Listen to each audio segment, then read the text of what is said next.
Hello, everyone, and thank you for joining us today. Welcome to this webinar on how visual learning, clinical reasoning, transforming teaching in health education. Thanks for everyone for joining us, and thanks to my speakers that you can see on stage with me here. I'll be introducing them in just a moment, just to give everyone a bit of time to connect. Don't hesitate to say hi to us in the chat. And thanks again for joining us.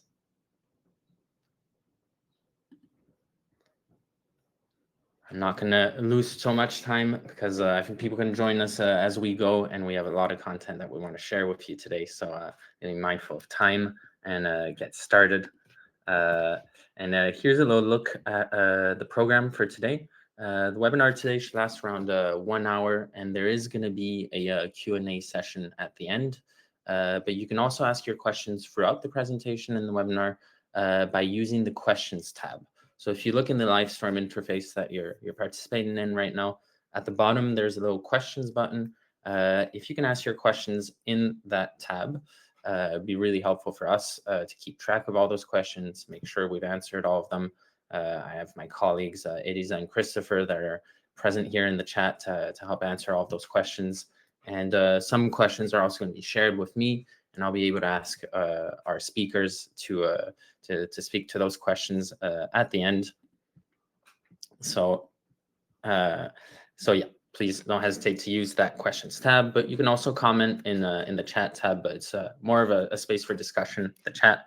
And of course, you're going to receive a replay also of this session at the end. So if you can't stay until the end, don't worry, you'll get a full replay of the session. And as I said earlier, we're going to be looking into how visual learning and clinical reasoning can help solve some of the biggest challenges in health education. And I think most of you know Wooclap, but if you're asking yourselves what is Wooclap and why we've chosen this topic, well, Wooclap's an interactive platform that lets you engage students in real time by using, for example, image-based questions, clinical reasoning tests, and more, helping really close that gap between knowledge and practice. I'm Kieran Farrell, Customer Success Manager at Wooclap. I work with higher education institutions throughout the world in getting the most out of Wooclap, understanding their pedagogical needs. But today I am a moderator. The real stars are our speakers that are here with us today. So free experts bringing us use cases from nursing, from radiology, ontology. So we're joined by Elizabeth Gregory, who's a lecturer of nursing at the College of Coastal Georgia. Elizabeth, thank you for joining us. We're joined by Sheri Harder as well, who's a pediatric neuroradiologist and clinical professor of radiology at the University of British Columbia. Thanks, Sheri, for being with us today. And finally, we're joined by Maxime Ducret, who's a professor at Université Claude Bernard Lyon 1 and hospital practitioner at the Hospice Civil de Lyon. Thank you, Maxime, for joining us. And without further ado, I'm going to get started. And I wanted to start by asking you all a question. And to ask you a question, well, of course, I'm going to use Wooclap. And I'm going to ask you all to participate. Those of you that know Wooclap, you know the drill. You can either scan the QR code that you see on the left-hand side, or you can join by using the link that's being shared with you in the chat. Simply click on that link to get connected, and then participating with the first interactive question. Me as a presenter, always have that info at the bottom right corner, how many people are connected.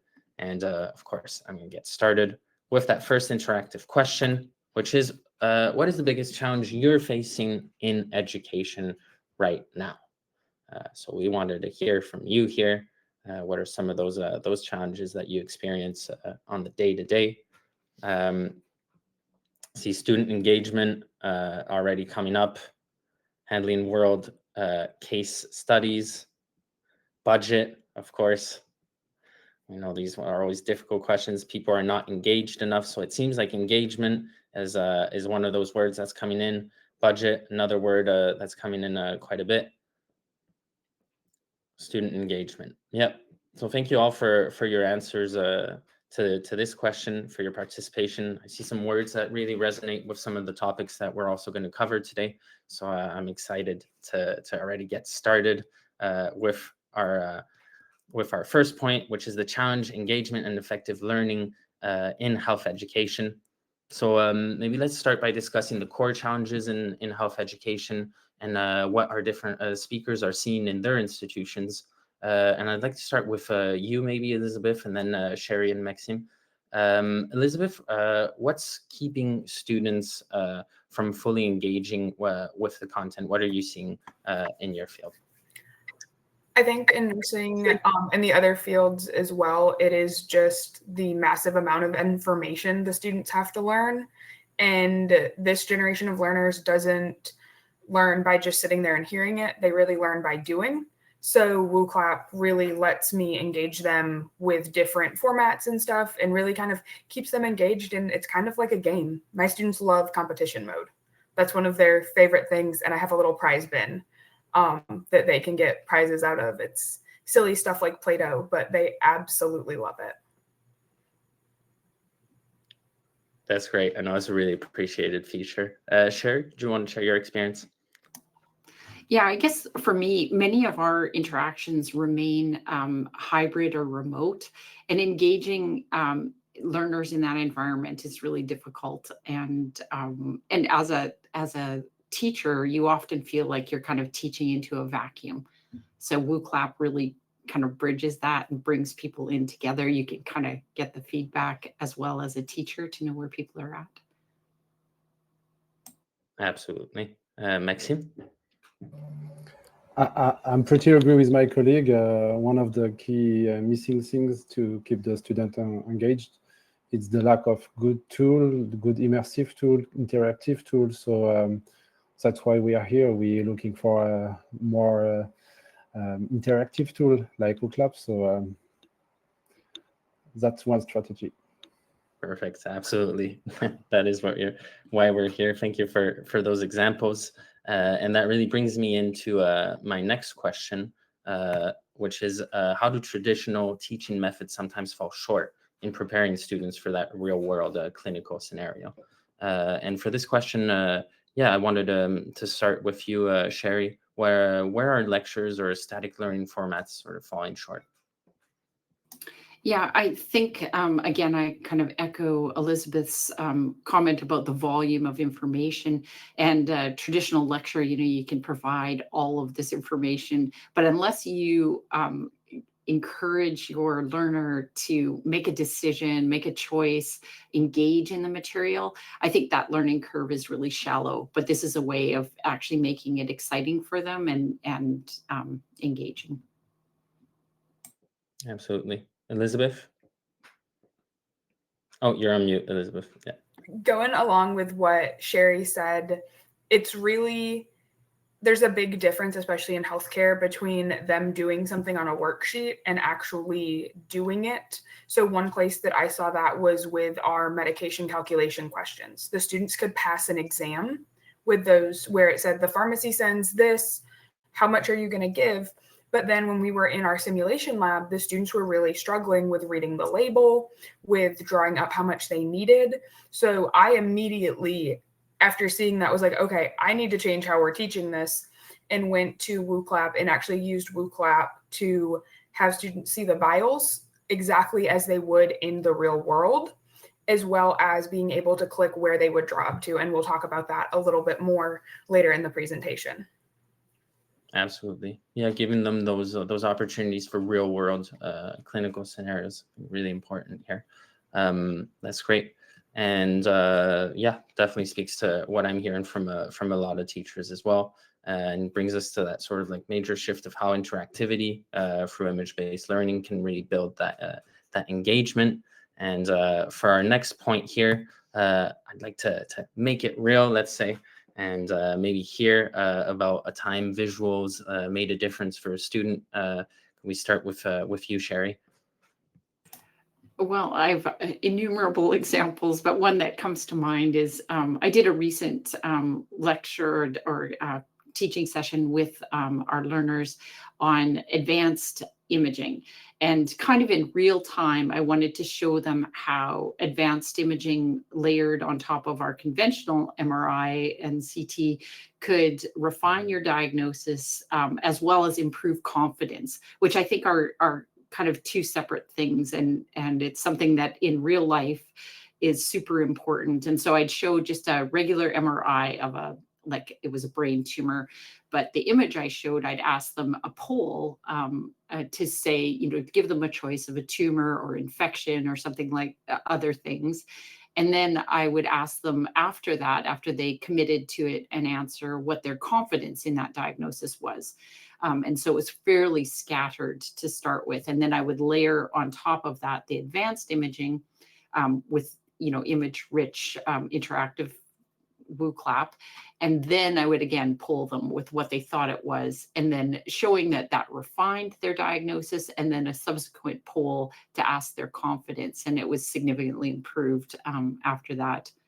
And with one group of learners, actually, it was interesting because it became apparent that they were not at the level I thought they were at. They were not understanding the advanced imaging. So it also in real time allows me to shift how I'm teaching. And instead of going into the refining your diagnosis and confidence, I just taught more deeply on the actual techniques. Yeah, love what you said about shifting and the possibility all that data gives you and the insights it gives you into the understanding, and that opens a world of possibilities in terms of adapting the way you teach. Elizabeth, did you have an anecdote to share with us? Yeah, building off of what Sheri said, it really helps to see where the students are at. And a lot of times, we can talk about a disease process or something, but when the students actually see a photo of it that they then have to engage with, whether it is identifying where something is or labeling it, it really does help the students understand this is how it works in the body versus just telling them, this is what we're going to be seeing or this is how it works. When they can really see it and then they have to interact with that image, it makes a huge difference in their understanding and critical thinking. Great, thank you for that. Yeah, absolutely. And so let's break that down a bit more, and maybe take this opportunity to see how you're actually using these image-based features in class. And that brings me to my next question here on analyzing images. Sheri, how do you integrate these tools into your courses? Again, a bunch of thoughts come to mind, but say for this one, I was teaching on neurocutaneous syndromes, and I started using a graphic with a drag and drop just to review some of the findings that the learner should anticipate seeing on our imaging. Enlarged choroid plexus is part of this, but this drag and drop on a graphic just to review the overall features of an illness like Sturge-Weber syndrome. So if you want to go to the next one, I'll introduce a patient, and I'll say that this child presents, with a port wine stain. And then I'll ask my learners, can you identify the enlarged choroid plexus in this case? And then I would, expect them to select the enlarged choroid plexus. And again, you get the feedback from that as well. So that's how I would often teach some of our clinical conferences, as well as, the resident and fellowship level. I think one of the really helpful ways is also for a drier topic like anatomy. When I'm teaching medical students, I will do a flipped classroom. So I'll provide the background reading around the area of anatomy we're going to cover.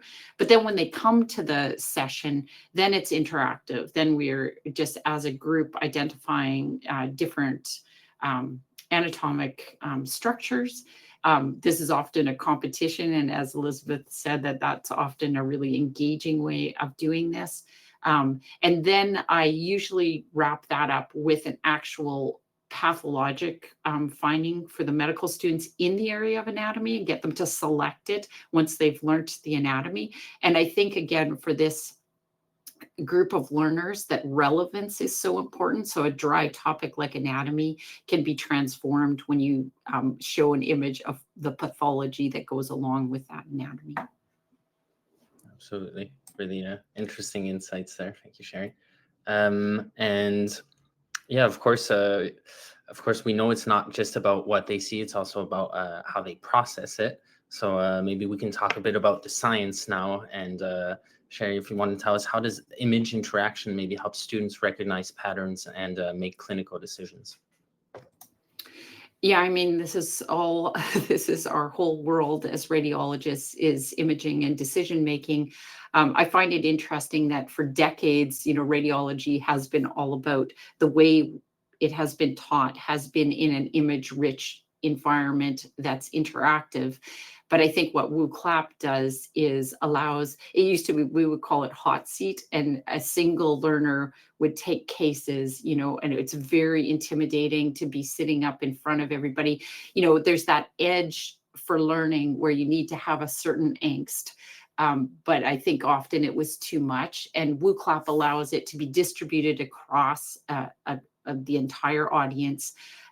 Also takes off some of that pressure, but still pushes people to make decisions. And if they're wrong, they get to learn from that error. And if they're right, they get to see, multiple examples of, say, nuanced disease processes. So as I've said, you can never see too many images in radiology, whether it's anatomy or pathology. That's how our learners become excellent at what they do. Absolutely. I think it's really important to create that space where they can make mistakes without the high stakes of like real life. And thanks for those examples in radiology. And we know it's not only useful for radiologists, nurses too use this to identify equipment and procedures, for example.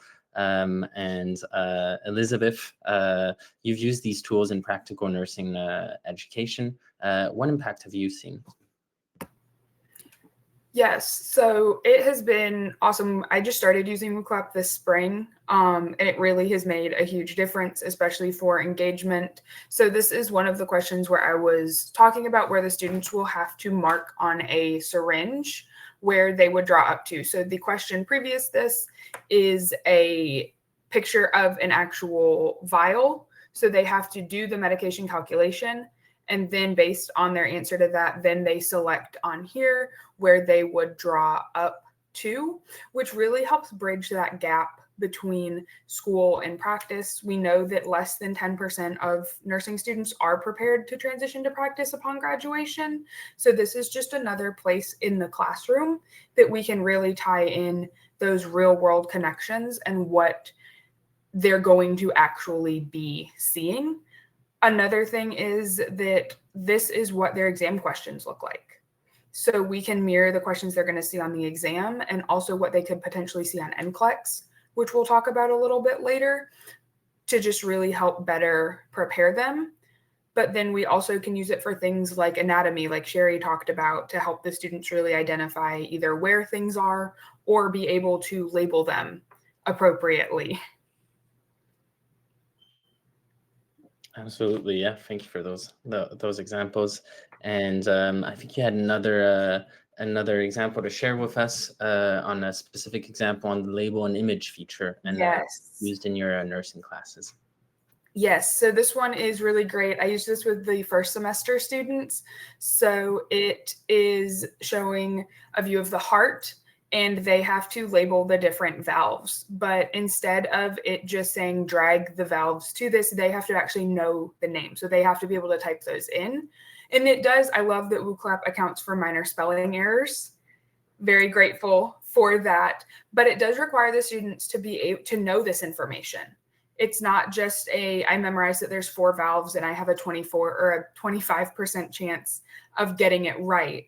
It is, I have to know this information, not just be able to see the word and go, that goes in the heart somewhere, which is really great. And then like Sheri said, just being able to, for me as an educator, get real-time feedback from the students. If the students consistently are mixing up the tricuspid and aortic valve, then maybe I need to reevaluate how I taught the content and see, or is there something where that one's just really confusing for students? I think we can all agree sometimes we find those things where students just constantly mix something up. So this is just really a great resource for myself as an educator, but also for my students. And I like using these at the start of class when this has been in their reading. So that way I can kind of gauge where they are at with their preparation for class. And of course, they're going to be more prepared if they know it's a competition, so they can get those points so that they can then get to pick out of the prize box at the end of class. Some fun examples. Thank you, Elizabeth. Okay, well, we're 20 minutes in, and I think we've already covered quite a bit. We've explored how traditional methods sometimes fall short, how visual tools like find an image or label an image can boost engagement and understanding. And we've heard some fantastic real-life examples from our speakers showing how students interact with images in meaningful ways. And one subject we haven't really tackled is clinical reasoning, but specifically how students develop the ability to make sound judgments in situations of uncertainty. And this is where tools like Wooclap's judgment concordance test and script concordance test become incredibly powerful. So we're going to take a closer look at how they work, what makes them so valuable in health education,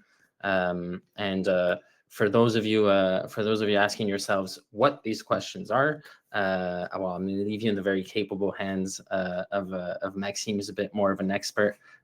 Maxime, you helped develop this format, and could you tell us maybe a bit more about the main characteristics of these questions and why they are valuable tools in your teaching? Yes, of course. So the idea of TCS and TCJ is to assess the decision-making capacities. So the idea is this decision-making process is really complex to assess. So the base of this tool is to split the whole process of decision-making in small questions, small items to assess one by one, but not the whole decision-making. So the tool is designed like that.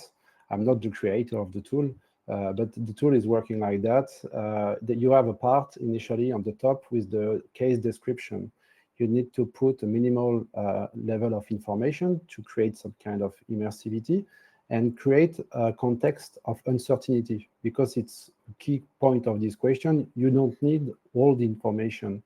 You need the minimal level of information to be in the case, but not having all. And the idea to split the whole process of decision making is to use a list of different hypotheses, and you will assess for each therapeutic hypothesis or each diagnosis, for each hypothesis, what is the impact of a new information faced with this initial hypothesis. And in this way, it helps to see if when you receive a new information, you have the good script in your head. The script is the way that your knowledge is organized in your head.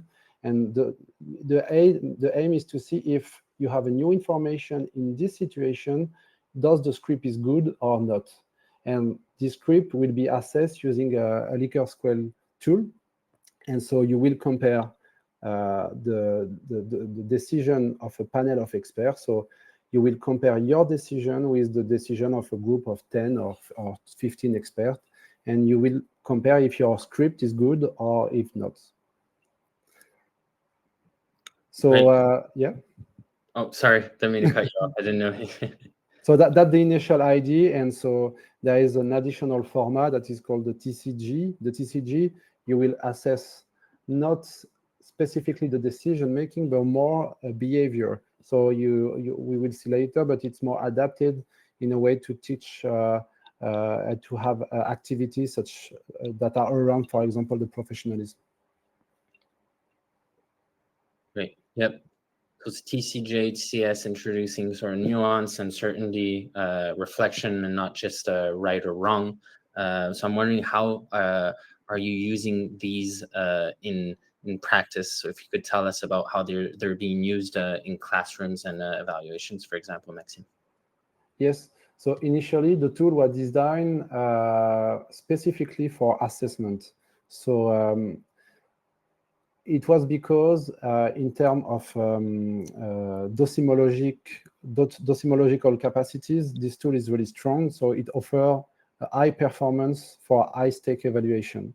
So that's why initially it was designed for evaluation. But right now, most of the users are switching for evaluation to a formative activity. I mean, the aim is to have the whole class all together, and you use a tool, such kind of Wooclap tool, and you create an environment of reflexivity and interaction, and you are more in a formative way than in an assessing way. And for example, in this situation, so here you can see the interface of the TCG. The idea here is to assess the capacity of someone to select a behavior that is more close to the panel of experts. The student will compare his decision making of having this behavior in this situation compared to the panel of experts. And it could help to have such kind of discussion, reflexivity about what is the good or bad professionalism behavior. And also, you can see here, you can have the student could have a direct look of his decision making and compare with the other student, but also with the panel of experts. Thanks, Maxime. Yeah, and what kind of feedback have you been receiving? How has this feature been received by students in the classroom? One of the most impactful feedback that I received, it was about one big event we organized with this tool, and we had this formative activity with like I don't remember, but like 100 of students. But the best feedback was at the end, because when we finished the event, it opened to so many questions that were not the initial aim of the discussion, but after having stimulated the reflexivity of the student, it opened room for discussion for so many topics and so many subjects that normally we don't discuss. And so that was the better feedback I received, to just be able to discuss about that. And if I didn't have this activity before, probably we will never discuss about that. That's great. And I think that touches on an important point with Wooclap. It's not only to replace interaction, but just be a tool that you can sort of lean on to create that interaction with your students as well. Yeah, let's try to now bring this all together with a real-world pressure moment, the word that makes students throughout the world shake in anticipation. National exams, specifically the National Council Licensure Examination that we'll be referring to as NCLEX. My question is for you, Elizabeth. For those who might be wondering, what is NCLEX, and how does Wooclap help students prepare for exams like the NCLEX? So for those of you that are not in the US or Canada, the NCLEX is the national licensure exam, and several years ago, they came out with what's called the next generation style questions, or the next gen. And these include things like case studies, drag and drop questions, highlight sections. And that is something that's really hard to prepare students for, especially in the classroom using kind of your standard PowerPoint formats. So when they first get into nursing school, we want to start preparing them day one for NCLEX, because they cannot practice as a nurse without passing the NCLEX. So this is a very high stakes exam. It basically determines if they're going to be able to practice or not. And while they can take it multiple times, it is very expensive, it is time consuming, and poor pass rates on the NCLEX can reflect poorly on schools, and they can actually lose their accreditation if the pass rates are consistently below a certain level. And that is something that students look at when they are trying to decide on what school to go to. I know when I was looking at nursing schools, I chose not to go to a very nice nursing school that had a brand new facility because their NCLEX pass rates were in the 70s. I chose to go to a school that had pass rates in the high 90s. It maybe didn't have the highest end technology that this other school had, but their NCLEX pass rates were higher. And at the end of the day, that is what is important, because you can go to the nicest school. If you don't have a license, you can't practice, and that degree is not really worth it, unfortunately. So we start day one preparing them for these NCLEX next gen style questions. And this is one style, it's called bow tie, that is particularly difficult to practice for students to do. So this is done using the drag and drop style, where students know that their actions to take are over on the left, the condition the patient is most likely experiencing is in the middle, and then their parameters to monitor is on the right. So they will drag their answers over there, and then they will put the other unused ones down at the bottom. But this is a question that they will see frequently on the NCLEX, but they don't get to practice a ton. So that is where it's really important that we use things like Wooclap to expose them to these, because the NCLEX is becoming more and more of a visual interactive style exam.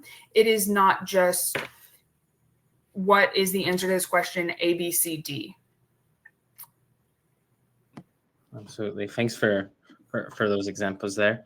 And I'm wondering, how does that shape their reasoning? How does the interactive nature sort of change how they learn?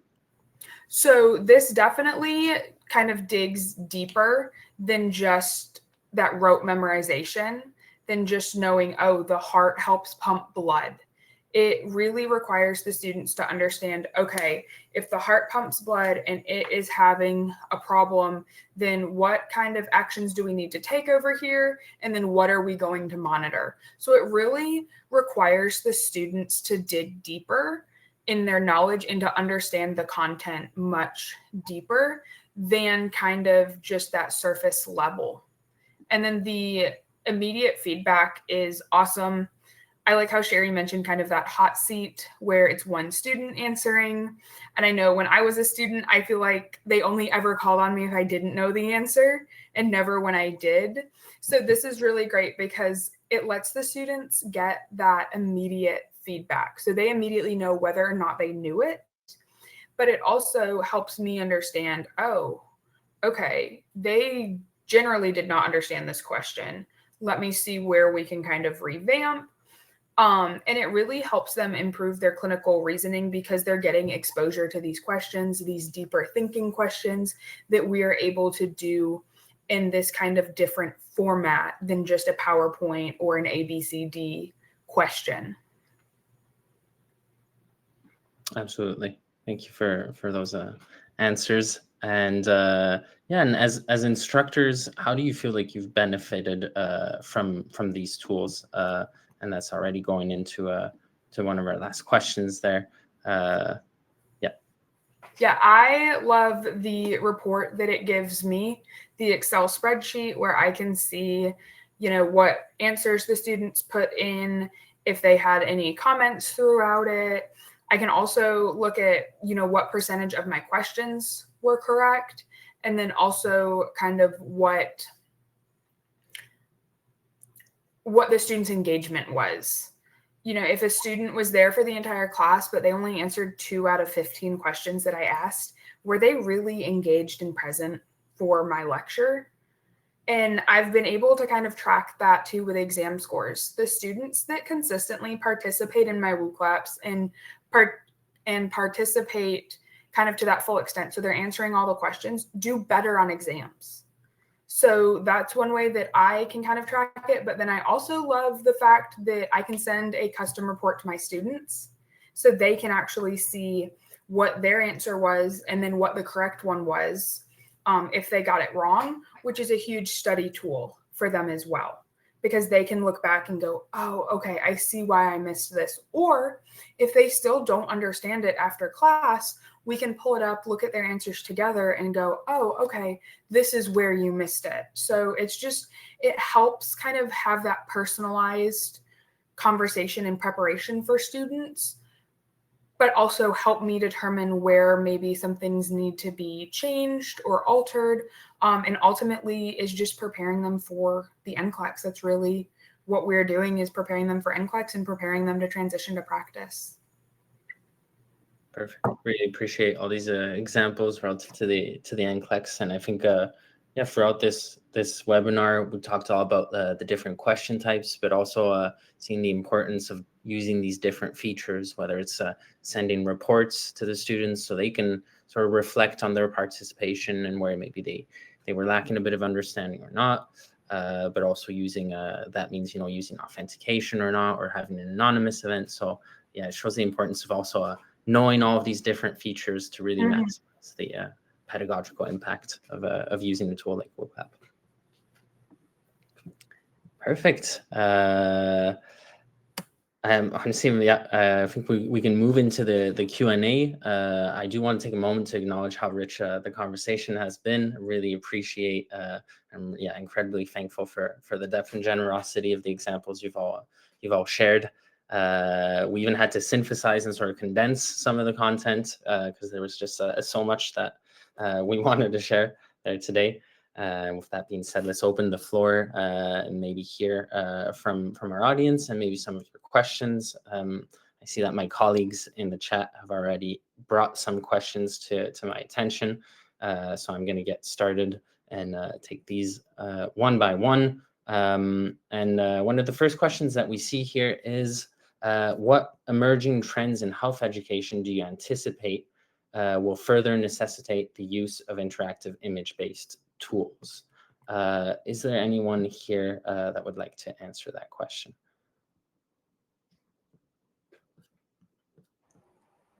I can maybe quickly. My personal opinion is the next step will be around the 3D tool. So hopefully the future of interactivity will be how we can be able to manage this 3D file as educational content, because most of the time also we create this file in clinic, so it could help. It's now pretty simple to move something from clinic without too much of work to work on it. So for me, it's the best way to come from the clinic directly to the education, and it also creates a really interactive tool. So it's my personal opinion. 3D tool is the future. Super interesting. I think the expectation of our students as well, I think they just expect more. I think you have to interact with them in these ways. They will demand it. Absolutely. There's another question here, and maybe Elizabeth, you could answer this question. What was maybe the most surprising or unexpected positive outcome you've observed in students' learning or engagement since incorporating Wooclap's interactive elements into your teaching? So when I first started using it, there was kind of a lot of concern the students weren't really going to like it, that, you know, it was just kind of going to be basically this other thing they had to do. But I actually saw a massive increase in engagement, in attendance, and also I had less like disruptions in class and kind of those like points where you have to redirect. The students were more engaged because they were waiting for kind of that next event in Wooclap, whether it was a question, whether it was, you know, just a video or something, because they really, like Sheri said, you know, they kind of demand that, you know, they want that engaging lesson. And I just have found that like my students do better, and I have to kind of redirect them less when I'm using Wooclap, which I actually was concerned when I first started using it that it was going to be the opposite. It was going to be a lot more work, more classroom management. But once the students kind of learned how we were using it, how we were signing on, they really did wonderful with it. And it just really has made behavioral management a lot easier, which is not something I expected with it, but pleasantly surprised. Great. And I see another question in the chat here. which was for institutions considering implementing Wooclap's image-based features, what would be some advice in setting that up and deploying it? Maybe I can answer this as a customer success manager, having deployed tools in various institutions. I think the best way to show the value of the tool is to maybe give them the opportunity to act as students first, and to create engaging content that's sort of relative to their use cases and how they would use these questions in their teaching. And I think if they can experience it from the student's point of view, see how that works in a live setting, then they can sort of project themselves and using it themselves in their classes. And that's a good place to start from. And of course, we at Wooclap also help you in deploying tools and training faculty. And of course, we can make our training sessions as specific to your use cases as you would like as well. There were other questions. There's a question from Martin here saying the teacher might have long experience and a ton of content in their bag, but transforming content into questions and perhaps into specific formats is time consuming. Do you have any pointers on how to speed up the content creation process, or any tips on repositories or sharing communities? I can take this, or at least try at it. I know I can't maybe answer all of it, but what's one way I have done it is that I'll use, like, I often teach around cases, and they're often topical, but I'll take the cases, I'll kind of create my list of cases, and I almost think of it as the way I kind of teach maybe in my clinical practice, and I just transform that into an audience. So some of the questions I would ask a learner that's sitting beside me while I'm reviewing images, I will think about those questions, how I guide people through the story of a patient. And that's how I create my questions in Wooclap. And that seems to be my most efficient way of doing it. I'll have my list of cases, and I just kind of think of it as a clinician, the way I would normally practice, and how I would question those learners to get them to come up to speed with the information that we're trying to achieve. Yeah, the diagnosis. Great, thanks for your answer there, Sheri. Let me just check if there are any other questions. I think there's one question from Aina here, and that question is a teacher. Oh, sorry, no, wrong one. For non-clinical but research-based scientific course, what would you say is the advantage of Wooclap? I think even without like it necessarily being like a super either like image heavy class or like not clinical, there still are huge benefits just for engagement, especially with using the different types of questions that Wooclap has. It might be something like if you're doing like research where some of the like multiple choice questions can really come in, or the prioritization questions, especially if it is like research, like what are the kind of higher level research articles and methods versus the lower level. It might not be as heavy for like the image based, but you could also use a picture like of a journal article, asking students to identify where the authors are, where the DOI is, the title, just kind of helping reinforce that kind of stuff depending on what level they're at. Absolutely. Thank you all for your answers there. Also going back to Martin's question before about facing the fact that you have all of that content, but transforming it into questions can be quite a tedious process. There are other features in Wooclap that we didn't discuss today, but notably the AI functionality. The AI functionality allows you to pull in all of your content. So if you wanted to pull in a script, if you wanted to pull in a PowerPoint presentation, various formats are accepted. And from that content that you've imported, it's going to generate interactive questions automatically. So that can really help you create that content quite quickly. And the more specific the format, the more specific the content you input, the more specific the questions generated will be. And I think if you test it out, you'll see just how powerful that tool is. Well, there's another question here from Sarita saying, I teach a non-clinical course, health promotion theory and practice. Can you recommend sources for generating relevant imagery? Do you have any tips or links to share?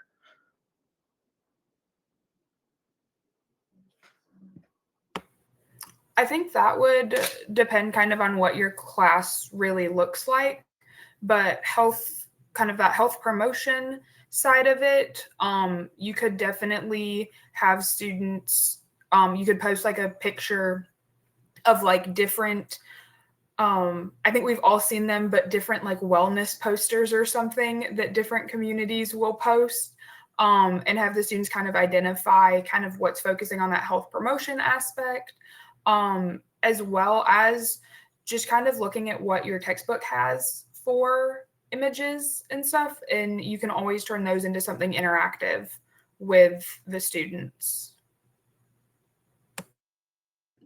Absolutely. Thanks for that. I see there's another question. This one was put into the chat from Marianne saying, Sheri, where do you get your radiologic images? I use, so a lot of them are mine. I have a huge collection of teaching cases, but StatDX is another available source that I use a lot. Thanks, Sheri. And I see another question here from Mackenzie saying, are students' responses anonymous, or are there assessment modes that you as instructors can see specific students' responses? So it can, and correct me if I'm wrong, there is an anonymous feature. I make the students sign in. I don't use it for attendance, but I just tell them that if I don't know who they are, then they can't get a prize. And that has worked wonderfully. And then students do get to pick their own username. And I just told them when we first started using it, they can put their name, they can put a nickname, they can put emojis in. But if it's not appropriate, then they will not be allowed to participate. And I have had zero issues, no issues with it. The students have all been great. I think has that been everyone else's experience too with it, or has anyone else had issues with it?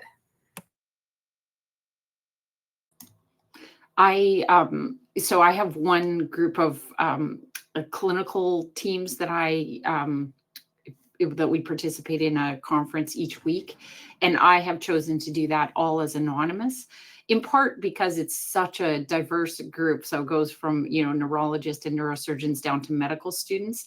And so to allow people to respond without feeling intimidated, sometimes students, the younger ones, feel intimidated, but so do some of the people who are experts in their areas when they're participating in a field that maybe is not their area of expertise. And yeah, with that group, I certainly have had no problem with anything inappropriate with that, but you kind of have to know your team, I guess. So.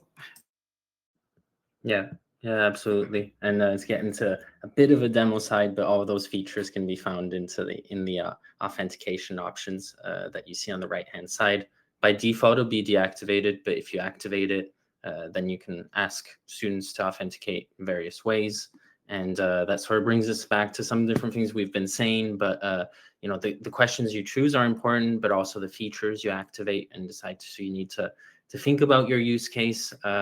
Do I want authentication to be disabled to encourage more participation more freely, or do I want to activate authentication to be able to access that report and see the performance of each student, maybe send him a report of his participation? So yeah, all considerations to have as you're building that course and the content. Last question now before we conclude, there was a question for Maxime here. How do you explain the value of SCTs and their structure to students who are unfamiliar with this type of reasoning, Maxime? The most tricky things with ECT is to let people understand that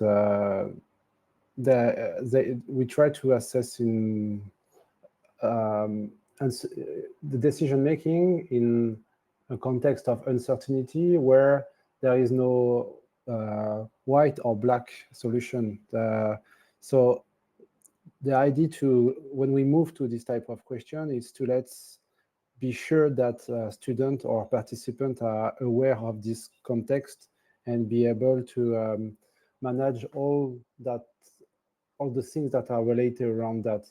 So I think it explains why it's not so much used. It's complex. The tool is complex, so it means that we need a couple of train.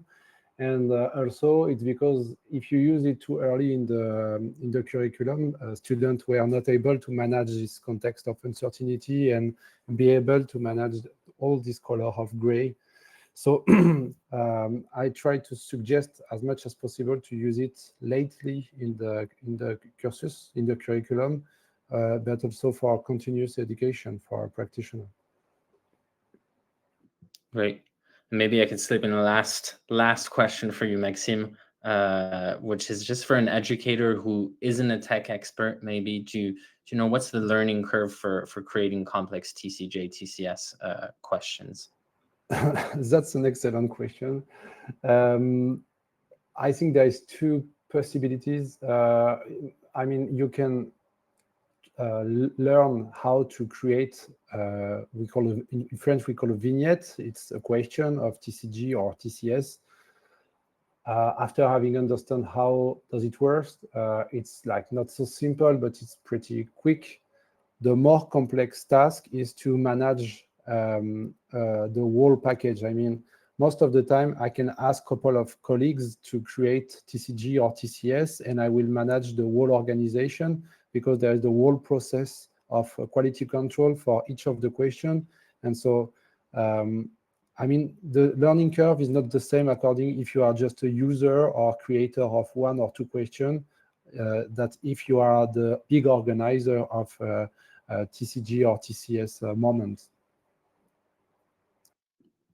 Absolutely. Perfect. Thank you everyone for all of your answers. I think we've covered the answers and we're right in the right timing. So we managed, over the last hour, we've sort of journeyed through some of the most pressing challenges in health education, from engagement barriers to the limits of traditional teaching. And I think we've really seen how image-based learning is helping students really connect with the material and not just memorize it. We took even a step further, looking into clinical reasoning. Maxime introduced us to judgment concordance tests, script concordance tests that aren't just assessment formats. They're really pedagogical tools that bring students into those gray areas of medicine, the places where there's more nuance and critical thinking that are essential. And finally, we touched on exam preparation, particularly next-gen NCLEX, where Elizabeth showed us how visual interactive formats like Wooclaps can mirror exam questions, build confidence, and reinforce long-term memory. Thank you, Maxime, Sheri, Elizabeth, for your participation, for your inspirational examples that you shared with us. I know that it's something that a lot of teachers have been asking me for, more real-world applications of Wooclap. So it's really great to give you the mic today. Really appreciate your participation. Thank you for having me. Yeah, absolute pleasure. Thank you.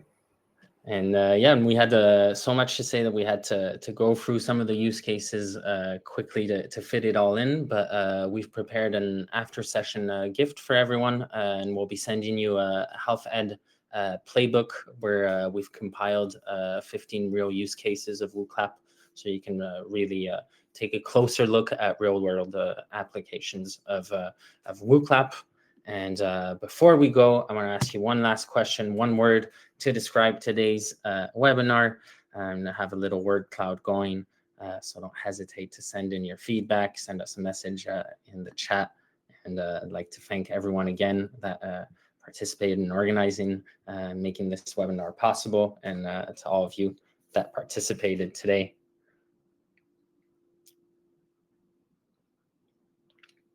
Thanks, everyone.